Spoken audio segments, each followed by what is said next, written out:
Hello everyone, nubkeks here. Welcome back to Nub Star Rail, and in today's video, I want to talk about, well, the upcoming banners that are starting this week and just, I think actually tomorrow or the next day.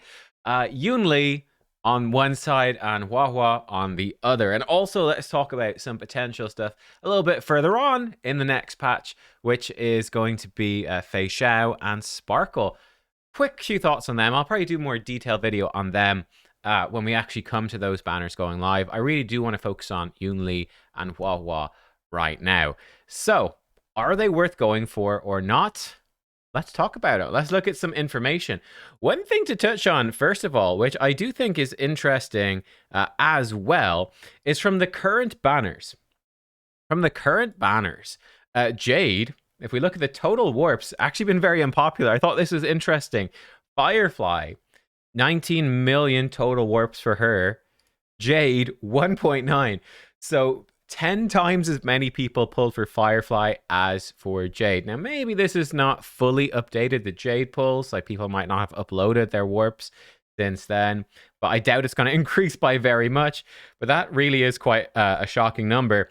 Now, look at this. Only 250,000 for Argenti. Really, Argenti. Nobody ended up going for him at all. Nobody at all. So that's quite striking. One interesting thing about Jade, I actually think Jade is a little bit underrated. So, Jade is a character personally, I'm looking at potentially even picking up on a rerun. I think she's not a bad one to go for. Just a quick couple of thoughts on Jade before we talk about the new banners. But funny enough, I think she's actually quite a nice pairing with Firefly. Funny enough, where, well, Firefly locks in one side of Apocalyptic Shadow, one side of MOC, pretty much locks it in. Done.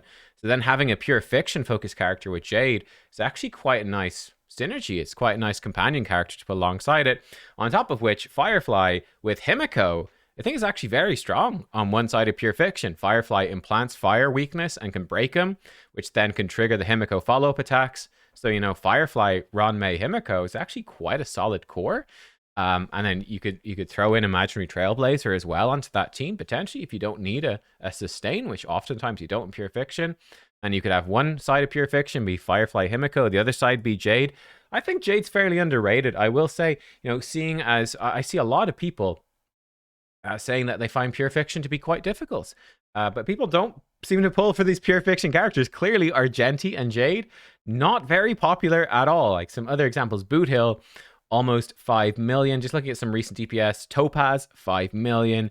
Jingliu rerun was 4 million. Akron, 40 million. So yeah, that's something. It is just, I think it's something that's worth considering. But let's talk about the new characters, the upcoming ones then, where we have Yunli. There we go. There's a guide for Yunli, in fact. And we have Huohuo. And to briefly mention, Fei Xiao and Sparkle as well. So this is the banner. As we can see on this banner, we do have Hanya coming. We have, I can't think of her name. I've literally gone completely blank because I've never used her. We've got Lynx, and we've got tall fox mommy. I can't remember her name. Oh my god. So it's not an amazing set of 4 stars, but it's okay. Touching on Yunli first. Yunli is an upgraded Clara, basically. From seeing her gameplay, she is an upgraded Clara. When Yunli is attacked, she counterattacks. She generates tons of energy when she's hit and she counterattacks. Then she has a very powerful ultimate. It's definitely a little bit different from Clara. I think she'll be more universal than Clara because her ultimate is better when you use it to effectively parry an enemy. So you activate the ultimate right before the enemy takes a turn, and she counterattacks like an uber counterattack. If the enemy doesn't hit you right after you do the ultimate, she'll fire off a weaker version, and every 2 times you do that, it's going to be a big version. That's sort of the short version of her kit. So she's going to be better than Clara. Like, if you're up against enemies that don't attack, Clara basically does almost nothing, whereas at least Yunli will be doing something. So I think she's sort of going to be an upgraded version of Clara. From what I've seen of her so far, she seems actually quite decent for all of the end game modes. Pure Fiction, she's going to be really good for some of those with physical weakness. She's doing good AoE damage, and for when you've got lots of enemies attacking in Pure Fiction, she could probably actually do quite well. For Apocalyptic Shadow, She's perhaps a little bit weaker when the boss is broken and doesn't attack you, but gonna be pretty decent at breaking the bosses if they're physical weak, because the bosses are very fast. The enemies are very fast in Apocalyptic Shadow. They do attack you a lot. And MOC, again, as a destruction character with these blast attacks, again, that's very nice for MOC. So she should be solid. So she should actually be quite general. I think when you compare her to your other options, right? The other options of Argenti, within this, Argenti as your physical erudition, who's not been popular to pull. Or you compare her to Boothill, the single target physical. I think Boothill really shines in Apocalyptic Shadow and can be very, very, very good in MOC as well, but not really great in Pure Fiction. Whereas Argenti, really, really, really good in Pure Fiction. Maybe okay in some MOCs or Apocalyptic Shadows, but not really excelling there. I think Yunli is going to be more of a middle line. Again, if we look just at Clara, for instance, in Memory of Chaos, this is the Pridewind tier list. Clara, tier 1.5. I'd be expecting Yunli to be a bit above this. I think she might even go as high as tier 0.5, potentially, up with the other currently strong limited destruction units of Dan Heng and Bibita Lune and Jing Liu. She might be that high up. I mean, we'll see when the tier list comes out. But she seems like a fairly good character. She's going to be basically better than Clara in Pure Fiction. Clara's actually rated very high. I think this will vary a little bit. I think definitely there are Pure Fictions where Blade and Clara do quite well. I think Yunli's going to perform even better there. And in Apocalyptic Shadow, again, I think she'd probably perform maybe around about tier 1 or so. Similar to Bibita Lune, Jing Liu. I think around there, perhaps even better as well. Perhaps even better. So I think she's actually a very nice general pick. Now, we will have a Firefly rerun. This is the big question. Acheron rerun is obviously coming soon. I wouldn't be shocked if it was next patch or the patch after. Would not be shocked. So Acheron rerun is coming. There will eventually be a Firefly rerun. Those might be better to save up for. And we've got Fei Xiao coming next patch, who's fairly hyped up. So she could be pretty strong as well.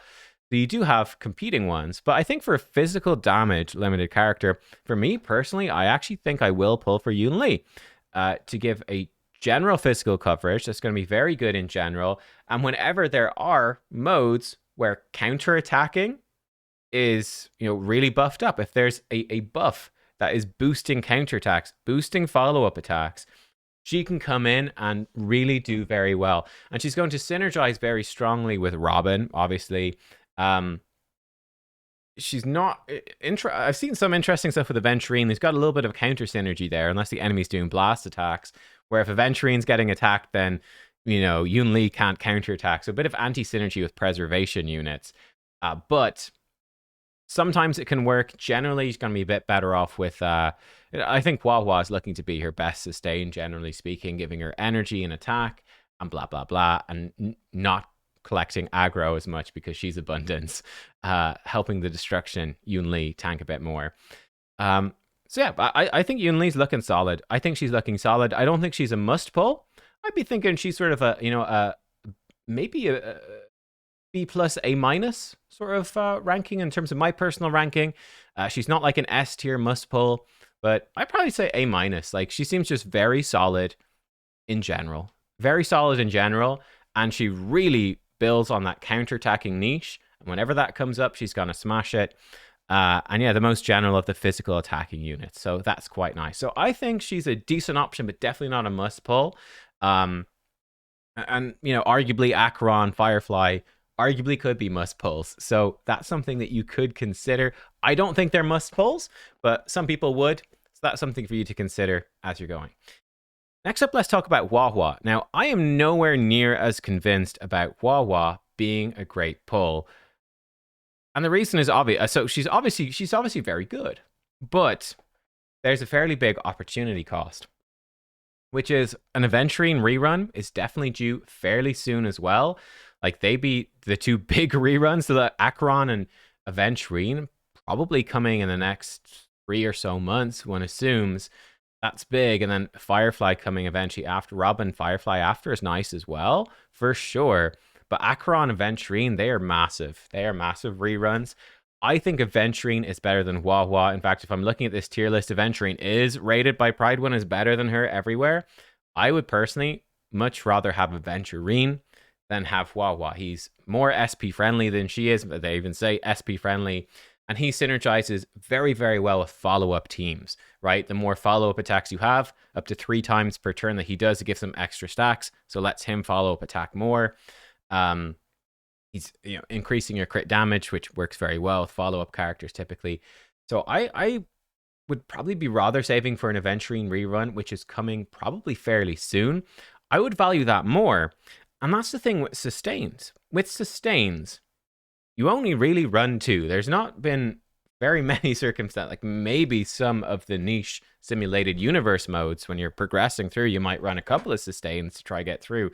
But for any of these endgame modes, at least at the moment, you don't run double sustain. You only run 1, and you only have 2 teams. So having lots of sustains, it's not that valuable.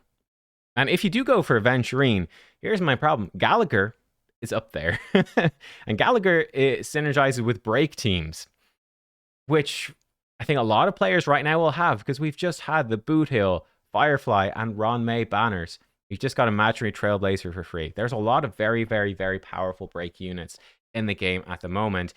And Gallagher, as a free 4-star unit, he is up there equal to Huohuo on this tier list. In fact, surpassing her in Apocalyptic Shadow, according to Pridewin, at least. Now, we can obviously debate this tier list, but I am not convinced that it is enough to pull for Wawa when you could just use a Gallagher and when Aventurine's coming back. And on top of that, we know that Lingsha is coming in the next patch.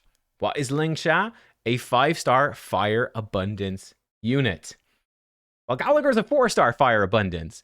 So for them to sell you, it's a fairly safe bet that Lingsha will be better than Gallagher. Because otherwise, how the heck are they going to sell Lingsha? How are they going to sell it if Gallagher, the 4-star Fire Abundance, is better? So assuming that Lingsha is better than Gallagher, well, if Gallagher's equal to Wawa, or even arguably better than her in some circumstances, I think Lingsha is going to be almost definitely equal to, but much more likely better than Wawa as well. So that's sort of how I'm looking at it. Pulling Wawa now is decent, but you might genuinely be better off getting Lingsha, and then there could be an Aventurine rerun right after that. And I do expect that it will look something like this, like Aventurine Lingsha up here, and then Wawa down here. It's same thing for me, for pulling for Fushuan versus Aventurine. I really do believe that Aventurine is noticeably stronger. And this also brings us to something. I think Fushuan is very general. I also think Wawa is very general. This is both a strength and a weakness. They can work to their full effect in multiple different teams. Well, I saw there was a comment I got in a previous video where I was explaining this, and they definitely misunderstood. They said Wawa is the niche dot healer. This is not true. Wawa is not the niche dot healer. Right now, yes, Wawa is the best healer for the dot team. Why? Or well, one version of the dot team. Aventurine is arguably better if you're running with an Acheron version, because you can use you can use that light cone, what trended the universal market, to do extra dots for Acheron. But anyway, that's beside the point. We'll leave aside the Acheron. For a pure dot team, Wawa is brilliant for that, because again, with her ultimate, she gives you a big burst of energy and a big burst of attack. Brilliant, great. That's exactly what Kafka loves it. More attack, more energy, brilliant. Black Swan, more attack, more energy, brilliant. But these are very general buffs. This is what I mean by saying she is a general character. Almost every damage dealer in the game loves attack. Now, some of the break units are a bit of an exception, though Firefly, they believe, does scale off of attack, but they don't care too much about attack buffs. But all other damage dealers do. Dot and crit damage dealers, they all care about attack. Energy, basically everybody cares about energy except for Acheron. So everybody loves energy. Everybody except the breaks love attack. They're very general buffs. You know, it's basically what Ting Yun does. Is Ting Yun a dot specific harmony? No, obviously not. She's just a generally good harmony that kind of focuses on a single target, right? She boosts the attack, she boosts their energy as well. It's simple. These are very general buffs. They're very, very general. What I mean by someone who's niche is Ron May is like the niche harmony for break. She gives you break efficiency. She extends their broken state, right? pretty good. Right? The break of it, she is perfect for the break team. Robin, obviously, is very niche to follow-up teams. Now, they're good outside of that, but they have a niche where they particularly excel. Wawa doesn't have a niche. She's got lots of healing. She's got lots of cleansing. She gives you general buffs. These are all great. They're fantastic, but they are general. Same thing with Fu Xuan. She's giving you lots of buffs, and she's keeping you alive, damage reduction, boosting your crit rate. That's very general. Now, again, break teams don't really care about the crit rate. Dot teams don't care about it. She's not quite as general as Huohuo. She much rather to go with some sort of crit DPS, but that's quite general. Aventurine is more specialized. Again, he is more niche. It's generally very good, yes, of course, but he really excels with follow-up teams because he's doing follow-up attacks, which can make them do more follow-up attacks. Their follow-up attacks make him do more follow-up attacks. He has that niche. I'm expecting Lingsha, if she is a better Gallagher, she'll have the same thing. Gallagher, part of why he's so strong is he is also catering towards a break niche where he's very good at breaking, and he even gets more break efficiency, break effect in his kit, and he synergizes very well with other characters that want to break, and so on. And I'd expect Lingsha to do something similar as well. So yeah, long story short, Wawa, she is a great general pick. She actually does synergize extremely well at Yunli. She's extremely good with all the dot characters at the moment. Acheron, sorry, not Acheron, not really Acheron, but Kafka and Black Swan. Brilliant with them. I mean, she's pretty darn good with Dan Heng and Bibita Lune as well. She's good with a lot of characters. She is great, but I don't know if she's going to remain the best, and that's probably what you're more so aiming. Most people will probably be aiming for, I'm assuming, with their sustains, is to not pull very many sustains, but to get the really good ones. I just don't feel like she's going to be a good investment when you've got Lingsha, you've got Aventurine, Rerun, and you've got Gallagher in there. And then any stuff in the future as well. I feel like Wawa, it's hard to see how she's going to go too crazy, I don't know. Like, I could easily see a sustain that specializes in dot. I could easily see more characters specializing in dot and buffing nihility stuff coming in the future, and a sustain that really caters to that, because they don't have a dedicated sustain like a follow-up team does, like a break team does. The dot team, again, Wawa, she's brilliant for them. She's very general, though.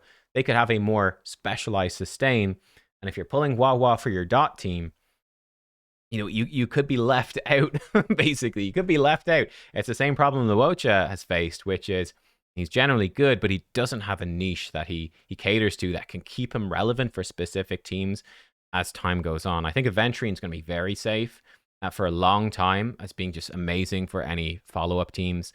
No matter what other sustains come out, he's going to excel in follow-up. I don't think Wawa has that level of protection. So yeah, that for me is a bit of a downside. So there you go. Yunli and Wawa, I think they're both probably going to be on a similar tier. I think they're both very good. They're both actually very reasonable pulls. For me personally, I'd be more recommending Yunli if you like the character, because I think she's got fun gameplay. I'm a bit biased there. I think Yunli is quite decent, though. You might have other S tier DPS or are intending to pull for them, and you might not need her. But if you want some general physical coverage, and if you're like me, you don't really like these two DPS, I think she's actually quite a reasonable pickup. Main concern would be Fei Xiao might be much better. Next patch, she might, again, excel a bit more because she is so hyped up. And Acheron and Firefly, we are expecting reruns for them in the next little while. So I'd be watching out for that. So Yunli is definitely not a must pull, but she's a good general physical damage dealer. You could even be safe enough just using your Clara for those niches if you wanted to. I don't have Clara, so that's sort of my decision. But for the sustain, Wawa, not so sold. Not quite so sold on her. Again, she's obviously very good. She's tier 0.5. She's obviously great, but the issue is just that there's a lot of other options there.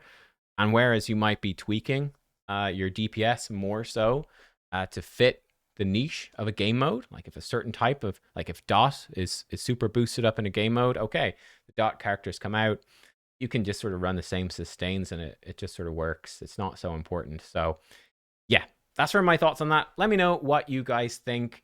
My plan, I will pull for Yunli.